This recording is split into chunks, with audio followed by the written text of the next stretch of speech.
우리 함께 말씀 나누도록 하겠습니다. 오늘 함께 나누실 말씀은 요한복음 5장 39절과 40절 말씀입니다. 요한복음 5장 39절과 40절 말씀, 우리 한 목소리로 함께 읽도록 하겠습니다. 시작.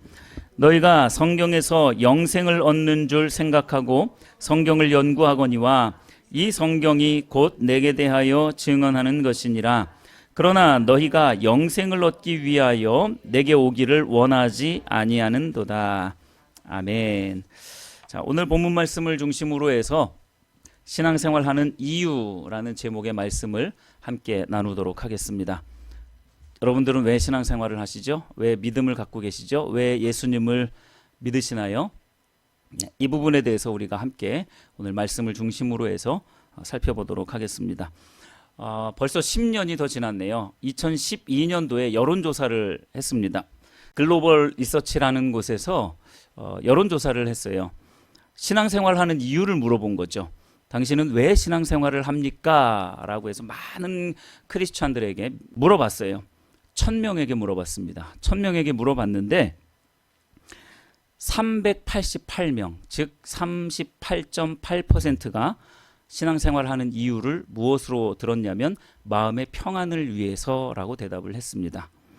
그 다음으로 많았던 것은 구원과 영생을 위해서가 31.6%였습니다. 그리고 건강과 재물, 성공 등 축복받기 위해서가 18.5%였습니다. 다시 말하면요, 조금만 정리를 해보면요, 마음의 평안을 위해서, 그리고 건강과 재물과 성공, 이 모든 것들은 사실 나에게 관심이, 초점이 맞추어진 거잖아요. 이 부분이 60%가 거의 육박합니다. 60% 정도가 육박을 해요. 즉 내 마음의 평안, 성공, 재물, 축복, 이러한 것을 위해서 나는 신앙생활 한다라고 말하는 그리스도인들이 60%에 육박한다라는 거예요. 여러분, 이거 뭔가 좀 이상하지 않나요? 이게 과연 우리가 예수님을 믿는 이유가 될까요? 물론 예수님을 믿으면 그러한 부분들이 우리에게 주어집니다. 부분적으로. 그래서 참 어처구니 없는 결과가 뭐냐면요, 하나님이 내 삶의 전부이면서 그리고 나는 그분만으로 충분합니다. 나의 모든 일은 그리스도를 드러내고 있습니다. 라고 그렇게 말하고 생각하는 사람은 1000명 중에 단 150명밖에 없었어요. 즉 15%밖에 없었다라는 겁니다. 즉 예수님이 나의 전부고 내가 하는 모든 일은 그리스도에게 모든 초점이 맞추어져 있습니다. 라고 대답한, 이게 진짜 신앙인데, 이러한 자에게 진짜 세상이 줄 수 없는 평안을 주셔도 주시는 것이고, 또 뭐 재물의 성공이 되었든 축복이 되었든 무엇이 되었든지 간에 이러한 자들에게 하나님이 주시는 건데, 사람들은 하나님만이 나의 전부시고 내 인생의 유일한 소망이시고 내가 하는 모든 일은 그분께 다 초점이 맞추어져 있습니다라는 고백은 뒤로 제쳐놓고 그저 나의 마음의 평안과 재물과 성공과 축복만을 원하는 그런 그리스도인들이 60%에 육박한다라는 것입니다. 10년 전이니까 그렇죠 라고 말할 수 있습니다. 작년 말에도 리서치를 했습니다. 2022년 12월 9일, 얼마 안 됐죠. 그때는 3040 세대를 조사를 했습니다. 신앙생활과 의식 조사를 했어요. 여러 가지 질문을 했습니다. 그 중에 이제 3가지에서 1등으로 대답했던 것들을 제가 한번 말씀을 드려보려고 합니다. 10년 후 당신은 신앙생활을 유지할 수 있을 거라고 예상합니까? 라는 이 질문이었어요. 10년 후입니다. 10년 후에 당신은 신앙생활을 잘 유지하고 있을 것 같습니까? 라고 질문을 했는데 1등이 뭔 줄 아세요? 신앙은 유지하지만 교회는 안 나갈 것 같습니다. 이거예요. 좀 뭔가 이상하지 않나요? 이게 50%에 가깝습니다. 49.7%. 그러니까 이 말이 무슨 말이냐면요, 나 하나님 믿어. 근데 난 교회는 안 나가. 이게 굉장히 위험한 신앙입니다. 이거는 자기 복음에 빠질 수 있기 때문에 그래요. 나 교회 안 나가도 얼마든지 예배 드릴 수 있어. 집에서도 예배 드릴 수 있고. 이 현상이 왜 일어난 줄 아세요? 코로나 때문에 그래요. 코로나 현상 때문에. 코로나 때에 물론 그때는 어쩔 수 없는, 나라가 뭐 방역 지침이라고 해가지고 막 이런 강제적으로 이러한 부분들을 실시했잖아요. 어쩔 수 없는 거예요. 왜냐하면 질병이 더 퍼지면 안 되니까 뭐 할 수 없이 어쩔 수 없는 그런 조치였다라는 거죠. 이 코로나 때문에 많은 사람들의 의식이 그렇게 바뀌어져 버린 거예요. 교회 안 나가도 예배 드릴 수 있네? 이건 거죠. 여러분, 그런 신앙생활을 계속 유지하면 그 신앙은 반드시 사장됩니다. 죽어버려요. 그래서 이 코로나가 지나고 난 이후에 웬만한 규모의 교회들 가운데에는 보통 10%에서 적게는 10%, 많게는 30% 이상의 성도들이 교회에 지금 출석하지 않고 있습니다. 이러한 영향 때문에 그래요. 이거 사단의 계략입니다. 여러분 잘 간파하시기를 바랍니다. 또 당신의 신앙 단계는 어느 정도라고 생각합니까? 라고 하고서 이제 여러 가지 질문지를 줬어요. 그런데 그 중에 하나가 뭐였냐면, 1등이 뭐였냐면, 하나님을 믿지만 예수 그리스도에 대해서는 잘 모르겠다, 이거예요. 하나님은 믿는데 예수님은 잘 모르겠다, 이건 거예요. 얼마나 지금 교회 안에 신앙교육이, 교리교육이 얼마나 지금 땅바닥을 치고 있는지 여실히 보여주고 있는 거예요. 하나님은 믿는데 예수님은 잘 모르겠다. 이게 42.6%입니다. 절반에 가까워요. 그러니까 지금 교회가요, 지금 건강한 게 아니에요, 여러분. 지금 대형 교회들 같은 경우, 예를 들어서 10,000명이 모이는 교회라면 이 수치로 따지자면 50%에 가까운 사람들은 그리스도를 모르는 거예요, 사실. 지금 이러한 지경에 빠져 있습니다. 마지막으로 신앙생활의 이유가 무엇입니까? 우리가 아까 10년 전에 조사했던 그 부분을 또 물어봤어요. 신앙생활하는 이유가 무엇입니까? 라고 또 질문을 했어요. 그랬더니 1위가 또 뭔 줄 아세요? 마음의 평안입니다. 얼마나 우리가 마음의 평안이 없으면 종교의 힘을 빌어서 마음의 평안을 얻기 위한다라는 거죠. 물론 10년 전보다는 약간 수치는 살짝 떨어졌어요. 조금 떨어졌군요. 한 5% 정도가 떨어졌어요. 10년 전에는 38.8%였는데 바로 작년 12월 달에는 33.9%였습니다. 한 5, 6% 정도가 떨어진 거죠. 그러나 어쨌든지 마음의 평안을 위해서 사람들은 신앙생활을 한다라는 거죠. 여러분, 마음의 평안은 참 귀한 거예요. 그렇죠? 마음의 평안은 참 귀한 겁니다. 예수님 믿으면 당연히 예수님께서 우리에게 마음의 평안을 주시기도 합니다. 그러나 우리가 신앙생활하는 목적이 마음의 평안에 있는 것은 아닙니다. 마음의 평안은 하나님 알기를 열망하며 하나님을 사랑하되 내 생명을 걸고 사랑하는 그 신앙의 본질 가운데에 있는 사람들에게 주시는 하나님의 은혜인 줄 믿으시길 바랍니다. 근데 생명 다해서 하나님 사랑하는 거는 싫어. 전 존재로 하나님 알기를 열망하는 이런 마음은 싫어. 그저 뭐만 바라는 거예요? 마음의 평안만 바라는 거예요. 성공과 재물과 축복, 이것만 바라는 겁니다. 이게 도둑놈 심보죠. 강도예요. 영적인 괴물입니다. 이러한 사람들이 교회 안에 엄청나게 양산되고 있어요. 잘못된 신앙 교육 때문에 이러한 사람들이 늘어나고 있는 거예요. 정말로 어처구니가 없습니다. 방금 전에도 말씀을 드렸지만 하나님은 내 삶의 전부이시고 나는 그분으로 충분하고 나의 모든 일은 그리스도를 드러낸다라고 고백했던 신앙인들은 단 15%에 불과했다라는 겁니다. 그리스도가 목적이 아닌 거예요.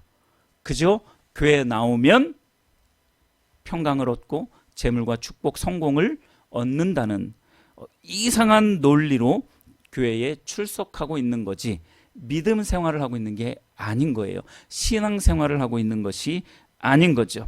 나를 돕고 내게 긍정적인 유익을 주는 예수님은 적극적으로 환영하지만 예수님께로 가까이 가는 것은 매우 부담스러운 일이라고 생각하고 더 나아가서 그것은 불필요한 일이다라고 생각까지 합니다.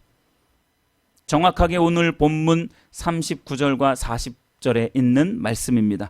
39절 40절 말씀을 다시 한번 보십시오. 너희가 성경에서 영생을 얻는 줄 생각하고 성경을 연구하거니와 이 성경이 곧 내게 대하여 증언하는 것이니라. 그러나 너희가 영생을 얻기 위하여 내게 오기를 원하지 아니하는도다. 좀 뭔가 이상하지 않나요? 사람들이 뭘 얻기를 원해요? 영생 얻기를 원해요. 다른 말로 하면요, 평안이나 뭐 인생의 축복이라든지 재물이라든지 뭐 여러 가지 인생의 문제라든지 그런 것들을 해결받기를 원해요. 그래서 성경을 읽어요. 자, 이건 뭔 말이냐면 영생이 소중한 줄 알아요. 축복이 뭔지 알아요. 재물이 뭐 중요한 줄 알아요. 그러니까 교회 나오면 좀 그런 것들이 얻어질 것 같아요. 그러니까 교회는 출석을 해요. 그런데 그 영생의 주체가 되시는 예수님께로 가까이 나아가지는 않는다는 거예요. 교회만 다니면 됐지 뭘 그렇게 예수님께 가까이 나아가고, 뭘 그렇게 예수님을 사랑하되 생명을 다해서 사랑하고, 뭐 예수님을 알기를 내 인생의 유일한 목적과 그리고 전존재로 그렇게 예수님을 알기를 열망해야 되느냐라고 생각하는 거죠. 이거는 이율배반적인 사상입니다. 그런 생각인 거예요. 본문 말씀을 요약하면 바로 그렇습니다. 영생을 얻기 위해 말씀 연구하는 거 다 좋아요. 교회 나오는 거 좋아요. 기도하는 거 다 좋습니다. 그러나 영생은 예수님께로 나오지 않으면 절대 주어지지 않는다라는 말씀이에요. 예수님께로 나오지 않으면 영생은 절대 주어지지 않는다. 즉 너희들은 다른 모든 것들은 다 차치하고라도 먼저 나에게 나와라. 예수님께로 나와라. 그러면 영생이 되었든 평강이 되었든 뭐 재물이 되었든 축복이 되었든 하나님의 은혜가 되었든 그 모든 것들은 사이드로 옵션으로 주어질 수 있다라고 말씀하고 있는 거예요. 예수님을 사랑하는 자리로 초대를 받았는데 그 대다수의 사람들은 그 초청에 응하지 않아요. 왜냐하면 예수님께로 나아가려면, 예수님께로 나아가는 그 자리는 세상적인 관점과 세상 가치관을 가지고는 그 자리로 절대로 갈 수 없기 때문에 그래요. 그러니까 세상 가치관, 세상적인 관점을 그대로 가지고 있는 상태로 예수님께로 나아가려고 하니까 깝깝한 거예요. 답답한 거예요. 그렇게는 도저히 못하겠다 이거죠. 그러면서 뭐만 바래요? 영생을 바래요. 재물의 축복을 바래요. 성공을 바래요. 이게 도둑놈 신보입니다. 이런 영적인 괴물이 이 오늘날 교회 안에 너무도 많이 지금 양산되고 있어요. 여러분 바로 배우셔야 합니다. 성경을 바로 배우시고 하나님을 제대로 알아야 합니다. 그래서 예수님께로 가까이 나아간다라는 이 말의 의미가 무엇인지 정확하게 알아야 합니다. 예수님께 가까이 나아간다라는 이 말의 의미는 예수님, 나도 예수님처럼 십자가를 짊어지겠습니다 라고 고백하는 거예요. 예수님의 그 모진 고난에 나도 동참하겠습니다 라고 말하며 예수님께 나아가는 거예요. 나도 예수님처럼 모든 주도권을 다 하나님께 이양하겠습니다. 나에게는 어떠한 주도권도 없습니다. 나를 다스리실 분은 예수님, 하나님 당신뿐이십니다 라고 고백하는 것이 예수님께 가까이 나아가는 것인 줄 믿으시길 바랍니다. 사람들은요, 예수님께 그렇게 나아가는 것을 꺼려해요. 왜냐하면 예수님께 그렇게 나아가려면 이러한 대가가 지불되어지기 때문에 그렇습니다.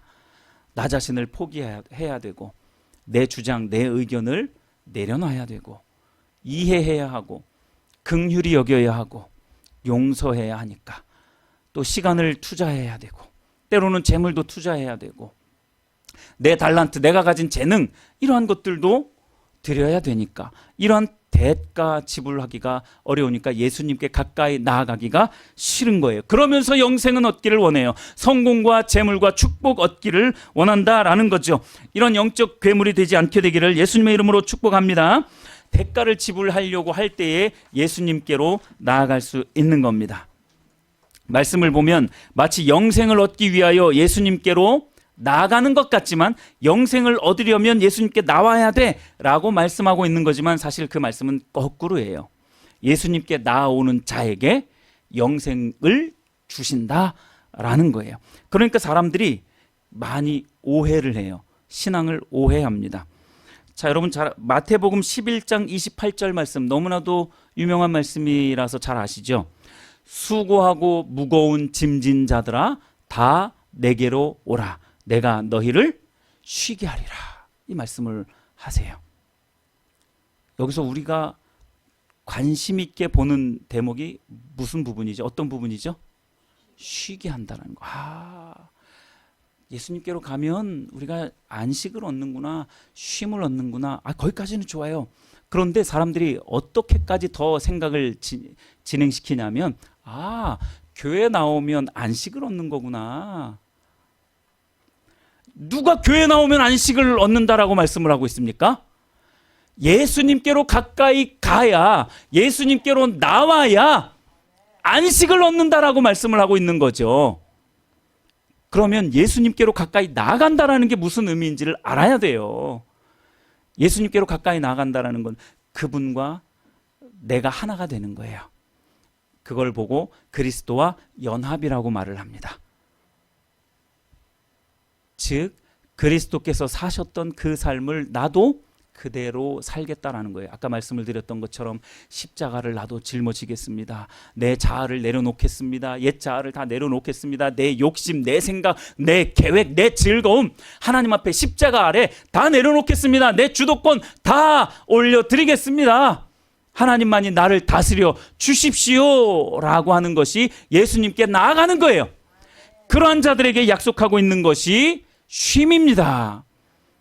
여러분, 이 쉼은요 진짜 경험하지 않고서는 절대로 알 수 없어요.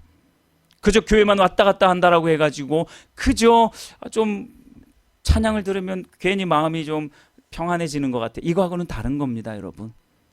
진짜 마음이 평안해지는 것은 내 삶을 전적으로 하나님 앞에 다 맡겨드렸을 때, 예수님과 연합이 되어졌을 때에 주어지는 쉼입니다. 이러한 오해가 우리 가운데 있어요. 그러니까 신앙생활을 왜 합니까? 라고 물어보니까 고작 대답하는 것이 마음의 평안을 얻기 위해서, 재물과 성공과 축복을 위해서. 이게 60%라니까요. 뭐가 잘못돼도 한참 잘못됐어요. 신앙생활의 이유가 무엇입니까? 예수님이 나의 전부이기 때문에 나는 신앙생활합니다 라고 대답하는 사람은 1000명 중에 150명, 10명 중에는 1.5명이에요. 우리가 이 자리에 한 20명이 모여 있다면 3명밖에 안 되는 거예요. 우리는 그렇게 되지 않게 되기를 예수님의 이름으로 축복합니다. 그렇게 신앙생활하면 안 돼요. 그거는 신앙이 아닙니다. 너무나 이건 심각한 거예요. 자, 그래서 오늘 함께 나누려고 하는 말씀의 제목이 뭐라 그랬어요? 신앙생활의 이유라고 말씀을 드렸잖아요. 이것을 다른 말로 하면 예수님께 나아가는 이유라고 다시 말할 수 있습니다.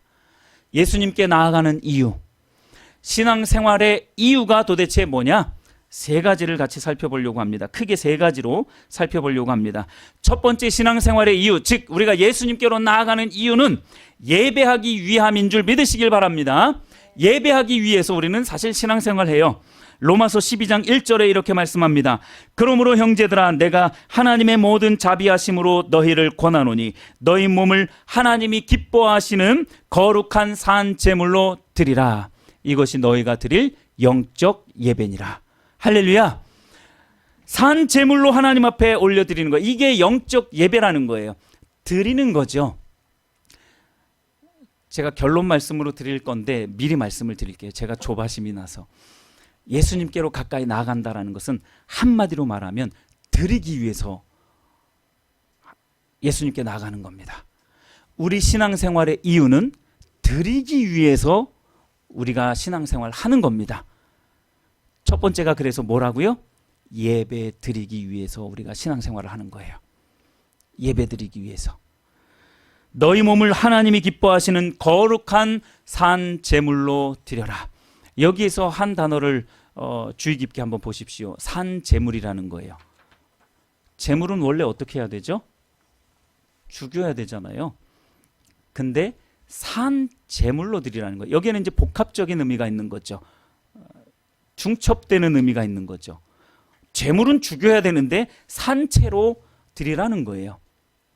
살아있는 생생한 그대로 드리는 거예요. 여러분, 제사를 드릴 때 차라리 그냥 목숨을 끊어놓고 뭐 이렇게 뭐 오장육부를 다 가르고 피를 가르고 뭐 이런 고기는 따로 이렇게 올려드리고 태우고 막 이러면 오히려 더 좋잖아요. 네, 산채로 제물이 된다는 건 좀 무서운 거예요. 산채로 제물이 돼야 된다는 거예요. 그러니까 내 삶 전부를 하나님께 올려드려야 된다는 거예요. 살아있는 상태로 내 삶 전체를 하나님 앞에 다 올려드리는 것이 살았다라는 거기에 있는 의미입니다. 그러면 제물은 그야말로 죽은 거예요. 제물 안에는 어떤 의미가 또 들어있어요? 죽었다라는 의미가 있습니다. 살았는데 죽은 거예요. 자, 죽었다라는 의미는 뭘 말하는 거겠습니까? 내 자아를 죽이는 거예요. 십자가에서 내 자아가 이미 죽었다라는 거예요. 죄를 다 죽였다라는 겁니다. 옛 자아를 다 십자가에 못 박았다라는 의미가 있는 거예요. 그러니까 산 제물이 의미하는 바는 내 삶 전체를 하나님 앞에 온전히 올려드리되 나는 없는 것처럼, 나는 마치 죽은 자처럼, 나의 주도권은 없는 것처럼 하나님께 다 올려드리는 것. 이게 바로 우리가 하나님 앞에 드려야 할 영적 예배인 줄 믿으시길 바랍니다.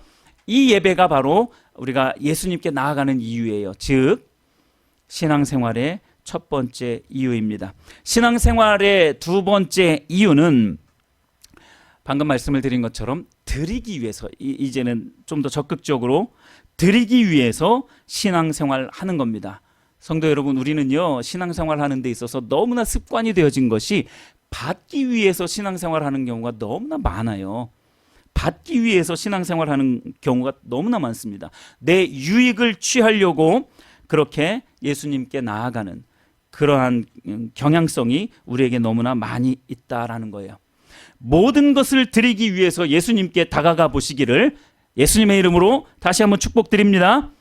뭔가 좀 빼먹을 거 없나 하고서 예수님께 나가는 게 아니라 예수님한테 나가면 뭔가 좀 콩고물이라도 떨어지겠지 라는 게 아니라 더 나아가서 영생도 마찬가지입니다.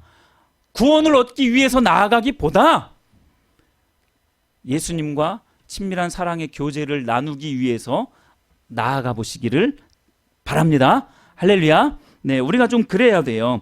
누가복음 6장 38절에 보면 이렇게 말씀합니다. 주라, 그리하면 너희에게 줄 것이니. 준다라는 말이 있죠.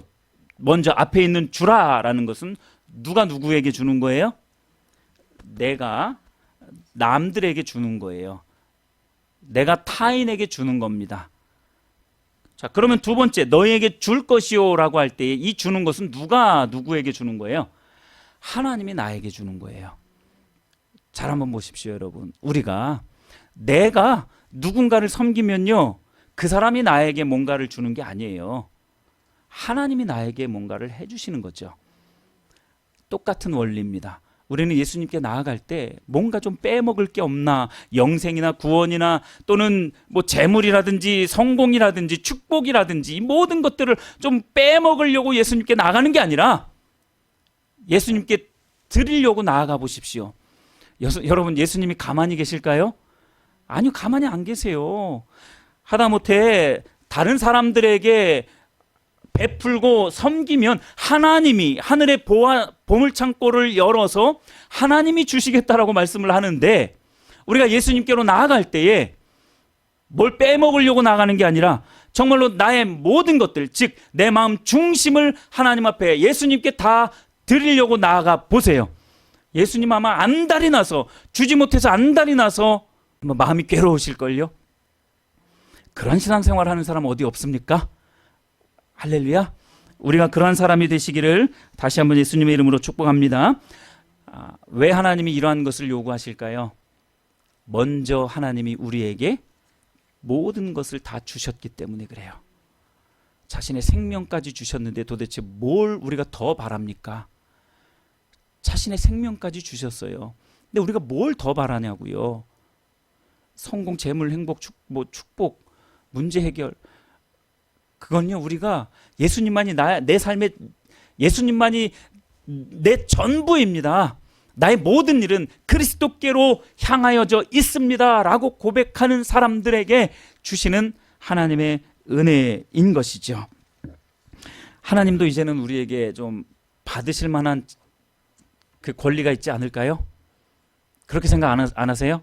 이미 너무나도 많은 것들을 주셨어요. 지금 우리가 이렇게 호흡하고 있는 것 자체만으로도 우리는요, 충분히 행복감을 느껴야 돼요. 이것만으로도 우리는 행복한 겁니다. 여기에 영적인 원리 또는 신앙의 원리가 여기에 숨어 있다라고 생각을 합니다. 하나님은 우리에게 가장 뭘 받으시기를 원하실까요? 네? 예배 맞습니다. 우리 마음 중심을 받기를 원하세요. 첫 번째 예배는 했고요. 우리가 뭔가를 드려야 되는데 하나님께 드릴 수 있는 가장 소중한 것은 우리의 마음 중심입니다. 속이는 마음 아니고요. 헛된 마음 아니고요. 부족한 마음 아니고요. 온전한 마음을 하나님이 받으시기를 원한다는 것이죠. 여러분 한번 예수님께 모든 것을 드리기 위해서 가까이 가보십시오. 아무런 조건이나 내게 올 유익을 계산해 보지 말고 시간도 들여보고 물질도 들여보고 내 재능도 들여보고 더 나아가서 내 생명까지라도 드려보려는 그런 마음의 자세가 있게 되기를 바랍니다. 하나님은 그 마음의 자세를 받으시기를 원하는 거예요. 하나님이 만약에 내 생명을 원하신다면 진짜로 가짜로가 아니라 진짜로 내 생명이라도 하나님께 올려드릴 수 있습니다라는 그 마음의 자세, 그것을 하나님이 받으시기를 원하신다라는 거예요. 그렇게 무엇보다도 하나님께 우리의 마음 중심을 전부 내어 드리시기를 바랍니다. 그 다음 일은 누가 알아서 하세요? 하나님이 알아서 하시는 거예요. 왜 우리가 그것까지 신경을 쓰느냐라는 거죠. 축복을 하든 그 신앙을 더 높이기 위해서 고난을 더하시든 그건 하나님이 하실 일입니다. 그걸 왜 우리가 신경을 쓰죠? 축복을 하시면 겸손히 감사하시고요. 고난이 닥쳐오면 하나님이 나에게 뭔가 따끔하게 하실 말씀이 있으시구나. 나를 더 성장시키시려고 하는구나. 나를 더 회복시키시려고 그러는구나 라고 생각하면서 하나님께 더 가까이 나아가야죠. 이래도 가까이 나아가고 저래도 가까이 나아가야죠. 그게 신앙입니다. 다 여러분들의 마음 중심을 하나님 앞에 올려드리시기를 바랍니다. 아낌없이 하나님께 전부 드리시는 여러분 되시기를 바랍니다. 누가복음 12장 13절부터 21절까지 말씀을 보면요, 한 부자 이야기가 나옵니다. 이 본문에서 예수님은 이렇게 말씀을 하고 있어요. 누가복음 12장 15절에 삼가 모든 탐심을 물리치라. 사람의 생명이 그 소유에 넉넉한 데 있지 아니하니라. 사람의 생명이 그 소유에 넉넉한 데 있지 않다라고 말씀을 하셨어요. 누가복음 12장 19절에 자기 마음 가운데 이렇게 말을 해요. 내 영혼아, 여러 해 쓸 물건을 많이 내가 쌓아두었으니 평안히 쉬고 먹고 마시고 즐거워하자. 자기 영혼에게 그렇게 말한다니까요. 내가 지금 쓸 것을 많이 쌓아놨으니까 이것 가지고 평안히 쉬고 먹고 즐기고 행복하게 한번 살아보자. 내 영혼에게, 자기 영혼에게 그렇게 말을 해요. 자, 그때 예수님이 딱 한마디 다음에 하십니다. 뭐라고 말씀하시는 줄 아세요? 내가 오늘 밤 네 생명 걷어갈게. 참 사람들이 어리석지 않나요?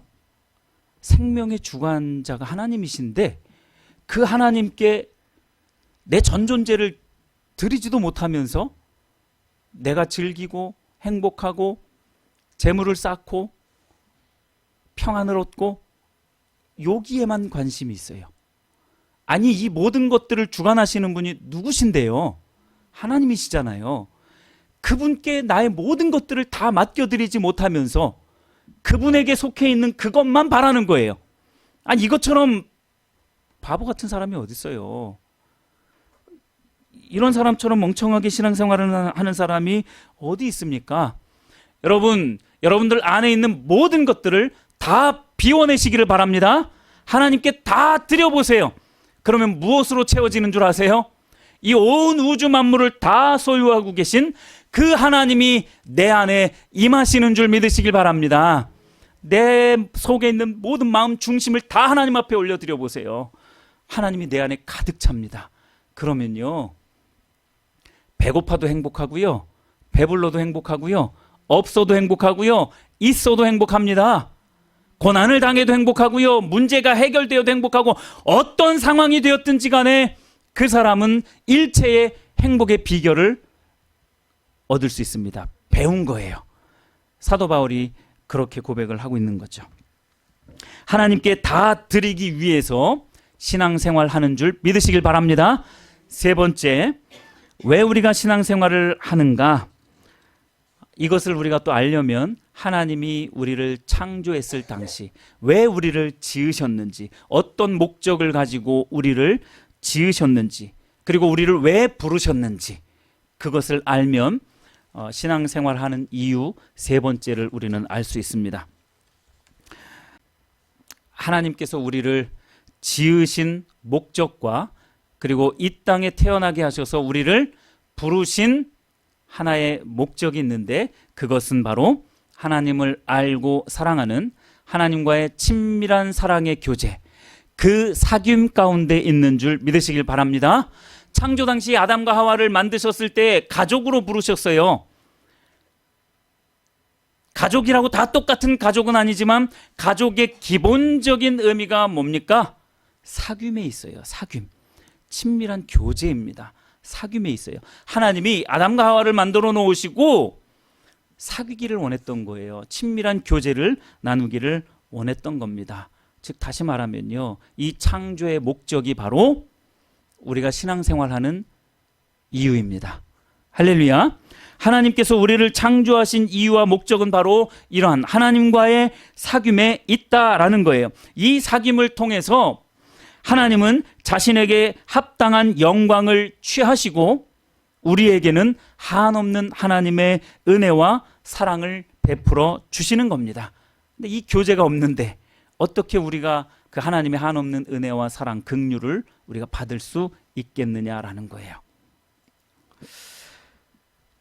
이것이 우리를 창조하신 한 가지 목적입니다. 그래서 죄로 인해 인간과 하나님 사이에 담이 생겨버렸어요. 절벽이 생겨버린 거죠. 건너갈 수 없게 되어졌어요. 교제가 끊어졌습니다. 얼마나 하나님이 교제를 못하니까, 이 사귐이 없으니까, 친밀한 사랑의 교제를 나누지 못하니까 얼마나 답답하셨는지, 얼마나 마음이 힘드셨는지 독생자 예수 그리스도의 생명을 죽여가면서까지 이 사귐을 다시 이어 놓으신 거예요. 이것을 믿으시기를 바랍니다. 그러니까 우리의 신앙생활은 하나님과의 그 사귐에 있다라는 거예요. 하나님과의 친밀한 사랑의 교제에 있다라는 것입니다. 우리를 왜 이 땅 가운데 부르셨느냐? 왜 우리를 이 땅에 태어나게 하셨느냐? 왜 우리를 창조하셨느냐? 하나님과 친밀한 사랑의 교제를 나누기 위해서라고 다시 한번 말씀을 드립니다. 마태복음 22장 37절 말씀을 보시면 예수께서 이렇게 말씀합니다. 내 마음을 다하고 목숨을 다하고 뜻을 다하여 주 너의 하나님을 사랑하라. 할렐루야.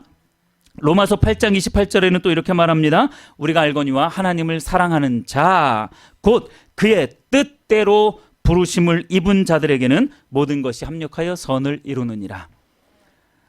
부르심을 입은 자들은 어떠한 자라는 거예요? 하나님을 사랑하는 자라는 거예요. 부르실 때에는 왜 부르시냐면 하나님을 사랑하게 하기 위해서 부르신다라는 거예요. 그게 로마서 8장 28절 말씀의 의미입니다. 하나님을 사랑하는 자 곧 그의 뜻대로 부르심을 입은 자라고 말씀을 하고 있는 거예요. 그러니까 우리가 예수님께로 가까이 나아갈 때에 뭘 하기 위해서 나가는 거예요? 하나님을 더 뭐 하기 위해서? 사랑하기 위해서 나아가는 거예요. 이게 사귐이죠. 이게 친밀한 교제고요. 또 요한복음 17장 3절 말씀에는 이렇게 말씀하고 있습니다. 영생은 곧 유일하신 참 하나님과 그가 보내신 자 예수 그리스도를 아는 것이니다 라고 말씀하고 있어요. 우리가 신앙생활을 영생 얻기 위해서 한다라고 생각을 해요. 근데 그 영생이 바로 하나님과 그가 보내신 자 누구를 아는 거요? 예수 그리스도를 아는 것이다 라고 말씀하고 있는 거예요. 하나님을 알고 사랑하는 것, 이걸 위해서 우리를 부르셨다라는 거죠. 이 말씀들은 하나님께서 우리를 부르신 이유에 대해서 아주 잘 설명하고 있는 말씀입니다. 왜 우리를 이 땅 가운데 부르셔서 이곳에서 살게 하셨는가를 알면 우리가 왜 신앙생활을 하는지, 우리가 왜 믿음 생활을 하는지, 왜 우리가 예수님께로 가까이 나아가는지 그 이유를 알 수 있습니다. 하나님을 알고 사랑하는 것 그 자체가 하나님과의 친밀한 사랑의 교제, 사귐을 말하고 있기 때문입니다. 우리가 신앙생활하는 이유는 다른 데 있지 않습니다. 하나님과의 사귐에 있는 줄 믿으시기를 바랍니다. 그런데 하나님을 사랑하되 성경은 어떻게 사랑하라고 말씀하고 있나요? 내 목숨과 마음과 뜻을 다하여서 주 너의 하나님을 사랑하라고 말씀하고 있어요. 목숨과 마음과 뜻, 다시 말하면 전 존재로 하나님을 사랑하라라고 말씀하고 있는 거예요. 여러분, 이 말씀의 무게를 여러분 느끼고 계시나요? 이 무게가 느껴지시나요? 하나님을 사랑하되 목숨을 다해서 사랑하라고 성경은 말씀하고 있어요. 근데 우리는 우리의 목숨 어디다 바치고 있어요? 성공을 위해서, 재물을 위해서, 내 행복을 위해서 목숨 바쳐서 일하잖아요. 목숨 바쳐서 살아가고 있잖아요. 아니, 누가 일하지 말래요? 누가 열심히 일하지 말라고 말합니까? 누가 열심히 공부하지 말라고 말합니까? 오히려 열심히 공부하지 않고 열심히 일하지 않으면 그리스도인으로서 낙제점입니다. 그러나 일하고 공부하는 이유가 하나님께 영광이 되어져야 되는 거죠. 그래서 뭐든지 다 하나님의 영광을 위해서 할 수 있어야 하는 겁니다. 신약 성경은 마음과 뜻과 힘을 다해서 하나님을 사랑하라고 이야기를 해요. 그런데 예수님은 거기에 목숨을 더 붙였어요. 왜 예수님이 목숨을 더 붙였을까요? 예수님이 목숨 다해서 사랑하셨잖아요. 우리에게 목숨을 주셨잖아요. 내가 너희에게 한 것처럼 너희도 서로 사랑하라. 그것처럼 예수 그리스도도 우리가 목숨 다해서 사랑해야 되는 거예요. 먼저 그렇게 우리에게 하시고 우리에게 그것을 요구하시는 거죠. 여러분, 하나님을 사랑하기 위해서 정말 여러분들에게 있는 모든 것을 한번 다 걸고 한번 사랑해 보십시오.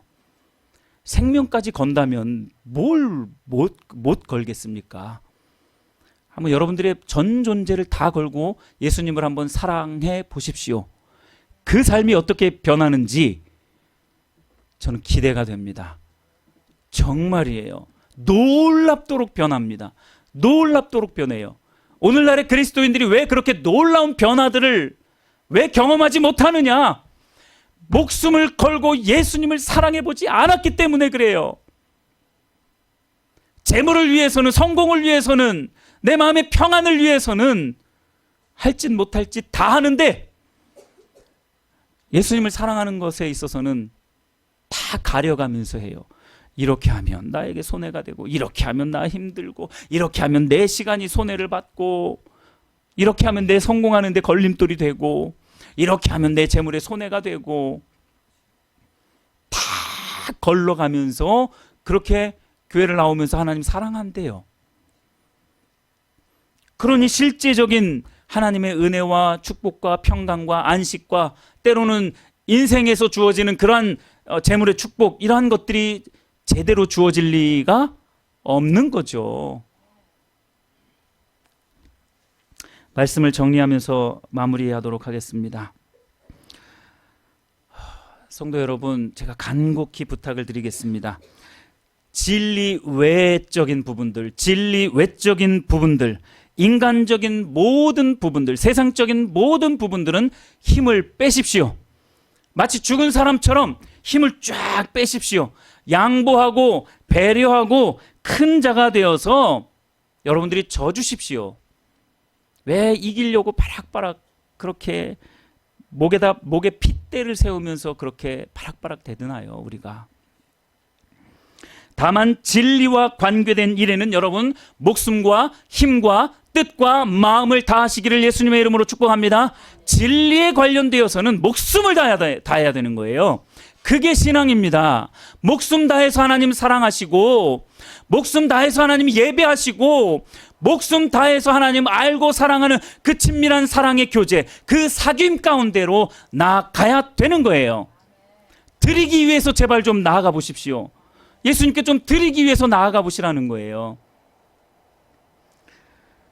뭘 얻으려고만 하지 말고 내게 있는 모든 것을 다 드리기 위해서 예수님께 가까이 나아가시는 우리 사랑하는 모든 성도님들이 다 되시기를 예수님의 이름으로 축복합니다.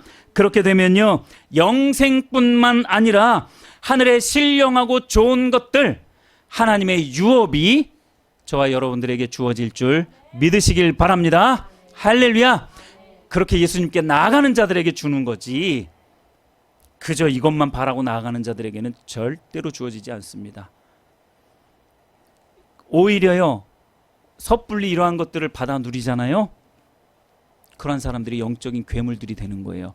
교회를 어지럽히고 가정을 어지럽히고 사회를 어지럽히는 그런 사람들이 되는 거예요. 그리스도인이라는 이름을 가지고. 그런 자리에서 탈피하시는 저와 여러분들 되시길 바랍니다. 이 신앙의 이유를 잘 생각하면서 하루하루를 하나님과 함께 친밀한 교제 가운데 살아가시는 저와 여러분들 되시기를 다시 한번 예수님의 이름으로 축복합니다. 아멘.